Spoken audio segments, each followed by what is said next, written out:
Bonjour à toutes et à tous et bienvenue à ce nouveau Good Morning Market. Nous sommes le mardi 16 juin 2020 et hier fut une séance à deux vitesses.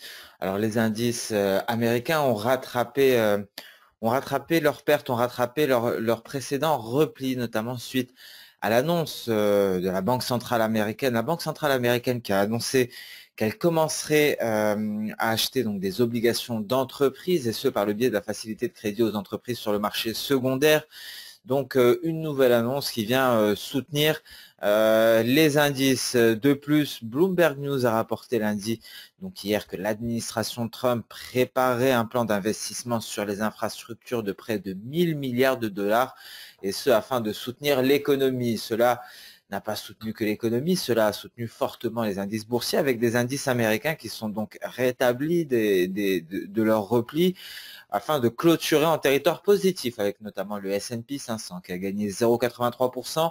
Le Nasdaq, de son côté, gagne 1,43% et le Dow Jones progresse de 0,62%. Alors ce sentiment d'appétit pour le risque, c'est également poursuivi dans la région Asie-Pacifique, avec Nikkei, Kospi coréen et S&P ASX 200 en hausse de plus de 4%, et les indices chinois qui progressent également de leur côté, avec une amplitude de hausse tout de même beaucoup plus faible. Alors en début de séance européenne, on peut le constater ici graphiquement, notamment pour le DAX, nous avons eu un gap haussier. Nous sommes actuellement en léger repli pour venir tester, cela étant donné H1, le haut de notre nuage, très exactement les 12 206 points actuellement. Le CAC 40, lui, a également ouvert en gap haussier. Il n'est pas parvenu à sortir de son nuage, et donc une ouverture aux alentours des 4960. Actuellement en repli, il est à 4915 points. Et donc nous allons faire le tour de l'actualité. Nous allons donc débuter notamment par les relations sino-américaines. Et il faut savoir qu'il y aura une rencontre probable entre Pompeo et les responsables chinois. Donc le secrétaire d'État américain devrait rencontrer aujourd'hui Yang Jiechi, le principal responsable de la politique étrangère chinoise. Alors à noter que le calendrier est incertain, nous n'avons pas d'heure pour le moment. Concernant la 5G, on reste dans les relations sino-américaines. À noter que le ministre américain du Commerce a autorisé les entreprises américaines à travailler avec Huawei sur les normes 5G. Donc voilà concernant donc l'actualité, notamment aux États-Unis, les faits marquants. Nous allons faire un point sur le coronavirus, avec un nombre de cas confirmés qui a dépassé les 8,1 millions. Le nombre de décès s'élève à 429 200, tandis que 4,2 millions de personnes se sont d'ores et déjà rétablies. À noter que Pékin a interdit aux citoyens à haut risque de quitter la ville.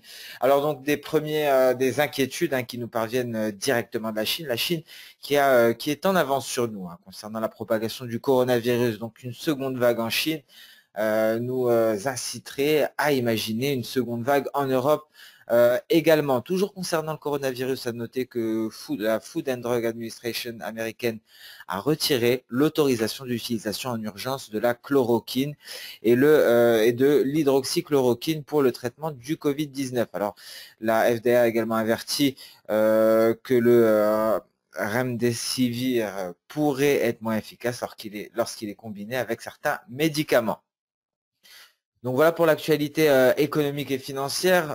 D'un point de vue géopolitique, à noter notamment que les médias arabes ont fait état de 2 tirs de missiles près de l'aéroport international de Bagdad. Un avion de guerre américain a été détecté dans la zone peu après l'incident. Alors des tensions également du côté de la Corée du Nord. La Corée du Nord qui envisagerait de déployer des troupes dans une zone démilitarisée, car la Corée du Sud n'a pas réussi à empêcher les militants d'envoyer des tracts anti-Kim à travers la frontière. Donc voilà pour l'actualité économique et financière.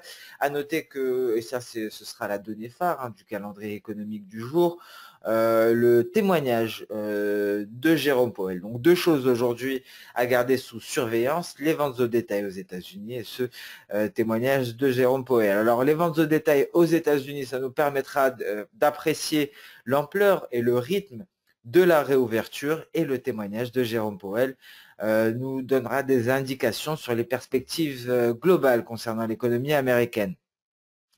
Et également, concernant le calendrier, la rencontre de Mike Pompeo avec le principal responsable de la politique étrangère chinoise. Donc, pas d'heure précise par rapport à cela. Alors, prudence concernant le témoignage de Jérôme Powell, ça pourrait être un signal d'alarme pour les opérateurs. Mais il faut garder à l'esprit que ces rumeurs concernant un nouveau plan de relance de 1000 milliards de dollars pourraient permettre donc de taire, pourraient permettre donc de mettre le voile de calmer, si je puis dire, les inquiétudes concernant les perspectives économiques aux États-Unis. Donc un plan de relance à hauteur de 1000 milliards de dollars qui pourrait permettre donc aux indices américains de poursuivre en territoire positif. Mais rien de certain pour le moment. Nous allons donc nous intéresser de ce pas à la configuration technique des différents indices. À noter le DAX en données hebdomadaires qui réintègre son nuage aujourd'hui. Le Dow Jones, c'est le même topo. Nous pouvons constater une réintégration du nuage après une première séance de la semaine extrêmement baissière qui nous a permis d'aller chercher un point bas, que ce soit pour le Dow Jones ou pour le DAX. Alors à présent, en données journalières, alors prudence, nous allons garder cette configuration à l'esprit. Pourquoi? Car si nous assistons à un retour de l'appétit pour le risque, cette hausse pourrait se poursuivre, une hausse qui pourrait mener le DAX vers des sommets aux alentours des 14 400 points. Alors 14 389 points, c'est un record historique, comme vous pouvez le constater. Donc prudence pour le moment, si cette vague venait à se finaliser, on pourrait aller chercher de nouveaux records historiques pour le DAX allemand. Pour cela, il faudrait donc s'affranchir des récents sommets, donc des 12 944 points. Alors clairement, un retour pour le DAX aux 13 000 points ouvrirait la voie vers des records historiques. Alors nous allons garder cela en tête.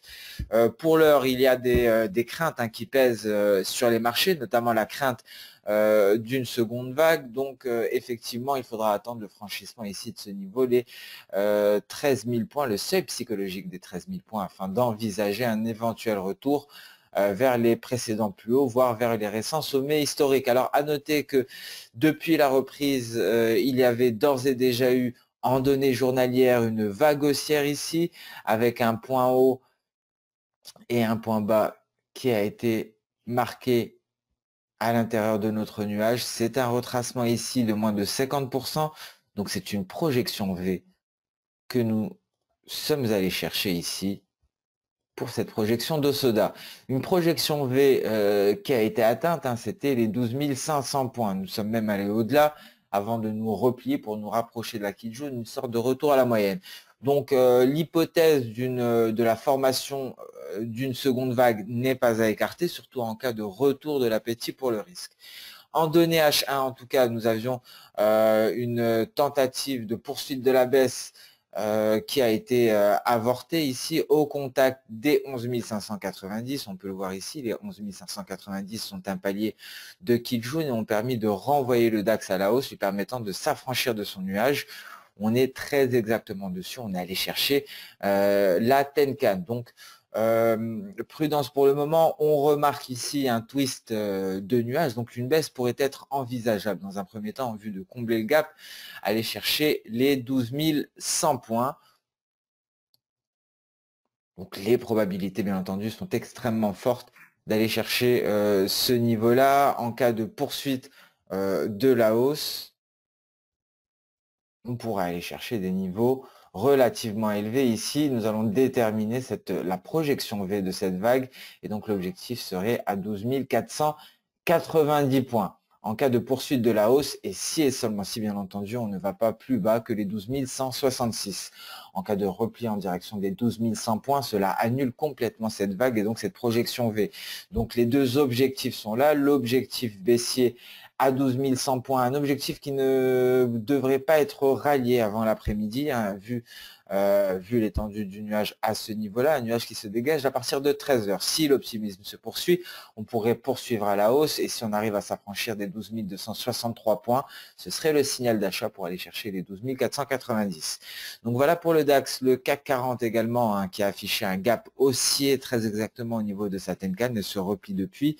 Alors en données H1, nous sommes allés invalider le retour à l'optimisme est venu complètement invalider ce scénario baissier. Hein. Nous avions un N baissier qui se déployait ici avec un objectif à 4514.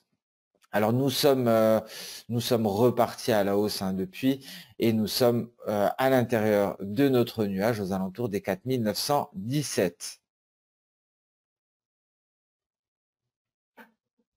Nous allons nous intéresser à présent aux indices américains. Les indices américains, donc un scénario baissier qui est venu s'invalider hier après avoir marqué un point haut. Donc cette vague n'est plus d'actualité. Ce qu'il faut savoir pour invalider ce genre de signaux, à partir du moment où l'on franchit à ce niveau-là le point C, cela invalide complètement le signal. Donc ici un signal qui a été invalidé, hein, dans la nuit à partir du moment où nous sommes affranchis des 25 900 points. Alors, la situation technique est similaire à celle du DAX. Hein. Nous sommes sortis du nuage, cependant, nous avons suffisamment d'espace ici afin de nous replier. Si les perspectives haussières se maintenaient, tout de même, ce serait pour aller chercher ici les 26 600 points. Et à noter, hein, que sur le Dow Jones, suite à cette figure chartiste, nous avons d'ores et déjà rallié les différents objectifs et actuellement nous avons opéré un retour en direction de l'objectif 2E, la projection 2E, celle qui correspond aux 26 108 points. Le Nasdaq, quant à lui, est reparti à la hausse, a également invalidé ici ce N baissier après s'être affranchi des 9844. Nous avons même tenté ici de réintégrer, de repasser au-dessus de cette oblique haussière, une oblique haussière qui ralliait les différents creux depuis le 29 mai 2020. Cependant, nous avons invalidé ce franchissement pour nous placer au-dessus de la Tenkan. Alors, le prochain support à aller chercher est à 9824 points. C'est très précisément ici ce palier d'SSB et ça correspond à notre précédent point C, le point C de ce N baissier. En revanche, tout passage au-dessus de cette oblique haussière renforcerait les perspectives haussières pour aller chercher le seuil psychologique à 10 000 points. Donc le signal d'achat nous sera donné en cas de franchissement ici de cette oblique haussière. En revanche, si on ne parvient pas à se maintenir au-dessus de la Tenkan, donc au-dessus des 9880 points, ce serait pour aller chercher le précédent top à ce niveau-là, aux alentours des 9827.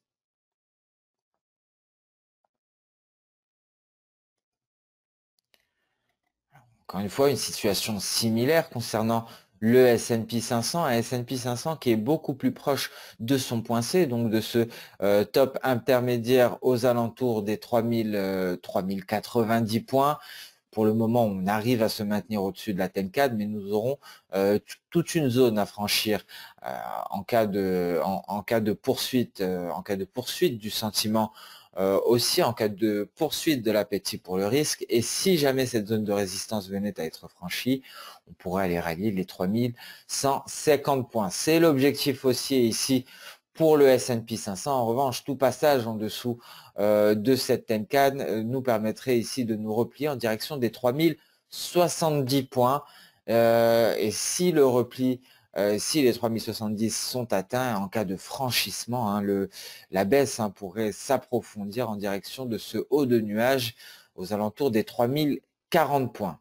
Donc relativement stable en début de semaine, en début de séance, européenne, avec un biais baissier au vu du nuage, un nuage, hein, qui fait état clairement d'une pente négative.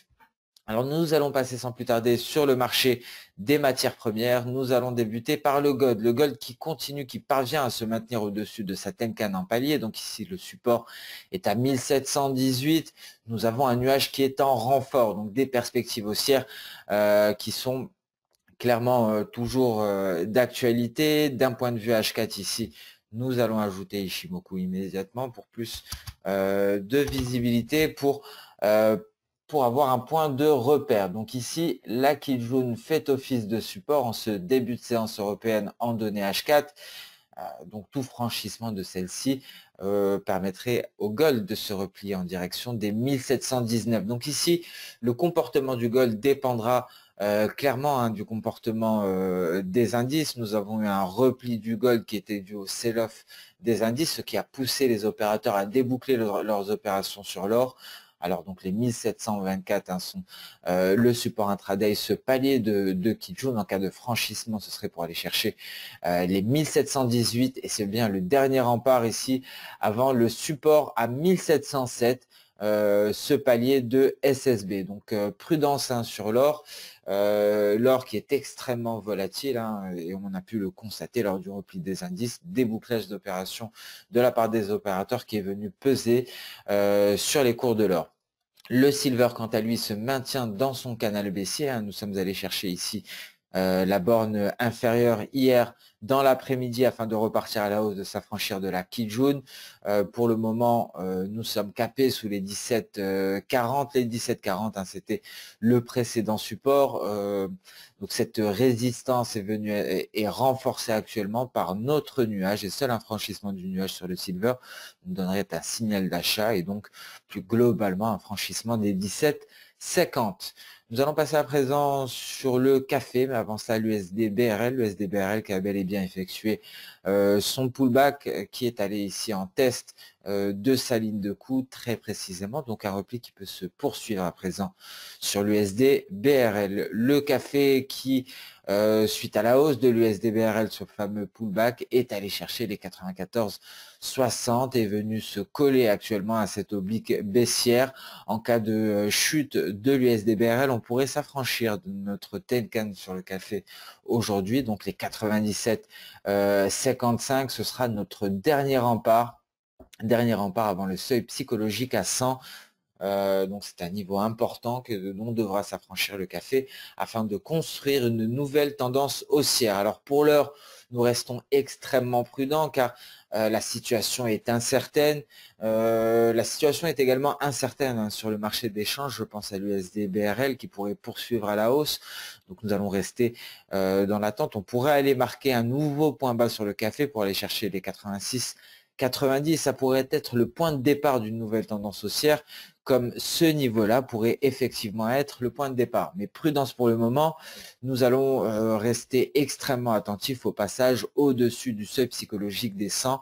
Donc une fois que cette barre sera franchie, il faudra s'attaquer à notre nuage. Nous restons en phase d'observation sur le café. Le pétrole, quant à lui, est venu retrouver des couleurs hier à l'image des indices. Un pétrole qui est allé invalider ici le scénario d'une poursuite d'un N baissier à partir du moment où il s'est affranchi des 36,90. On remarque tout de même une grande difficulté à sortir de ce nuage, à s'affranchir des 37,40. Et nous nous sommes attaqués actuellement à la Tenkan. Donc le repli et le scénario à envisager. Le niveau qui nous donnera un signal sera les 35,90. Cela pourrait nous permettre de nous replier pour aller attaquer une nouvelle fois les 34,60. Et on peut le constater, un pétrole qui se replie à l'heure actuelle. Et donc, nous pouvons nous attendre à une poursuite de ce repli en cours de séance. Mais il faudra faire attention à ce support intermédiaire, les 36,46. Nous allons à présent nous intéresser brièvement au marché d'échange, avec un billet vert qui a poursuivi son repli hier, gap baissier aujourd'hui, relativement stable depuis ce début de séance. L'euro-dollar donc qui évolue en territoire positif. Donc nous allons rester extrêmement attentifs à tout franchissement des récents sommets, à tout franchissement des 1,1375, ce qui devrait nous permettre d'aller rallier les 1,1430 afin de poursuivre en territoire positif pour aller chercher cette projection V en vue de finaliser ici cette vague en N haussier. Alors, L'euro-dollar en données H1 s'est affranchi de son nuage. La seule difficulté ici est matérialisée par cette incapacité dont a fait preuve la Greenspan, incapacité à s'affranchir de ce niveau-là, les 1,1350, donc incapacité de sortir de son nuage. La Greenspan qui décide tout simplement de se replier à l'intérieur du nuage. Donc l'euro-dollar pour aller chercher les 1,1316 voire les 1,13,070 avant de repartir à la hausse. Donc nous allons guetter avec attention ici en données H1 l'interaction de notre lagging span avec le bas du nuage, ce qui pourrait permettre au cours de l'euro-dollar de repartir à la hausse. Alors l'USD-CAD, après avoir testé, je vous rappelle que cela représente notre nuage Ishimoku en hebdomadaire. Nous allons d'ailleurs changer les couleurs, nous allons mettre du vert afin d'avoir un nuage hebdomadaire en vert. Nous allons ajouter un Ishimoku journalier afin de visualiser également notre nuage journalier. Donc je vais le mettre par défaut pour avoir des couleurs différentes. Donc l'USD-CAD qui est relativement stable après avoir tenté d'aller rallier sa zone de support à 1,35. Alors 1,35 depuis le SD4 repart en territoire positif, il faudra s'affranchir des 1,3630 avant d'aller chercher ici les 1,3680, dernier rempart avant notre Kijun à 1,3730. Donc ici, un scénario haussier qui viendrait confirmer l'éventuel scénario baissier sur le pétrole WTI, un pétrole WTI que nous venons de superposer au cours de l'USD-CAD afin de constater cette corrélation négative. Et le GBP-USD qui se retire afin de se placer sous sa Tenkan, prudence à tout franchissement des 1,26020, ce qui pourrait nous permettre de nous replier en direction, en vue d'un test des 1,2480.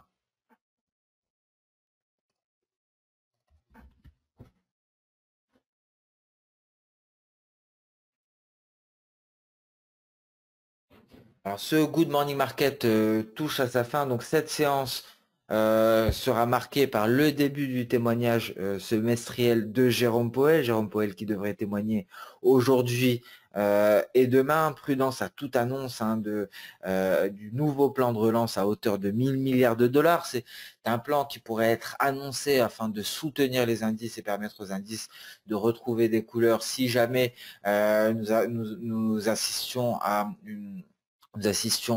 une poursuite de la version risque. Nous avons ouvert en gap haussier ici en Europe. On peut le constater encore une fois sur le DAX et sur le CAC 40, mais nous nous replions depuis le début de séance européenne.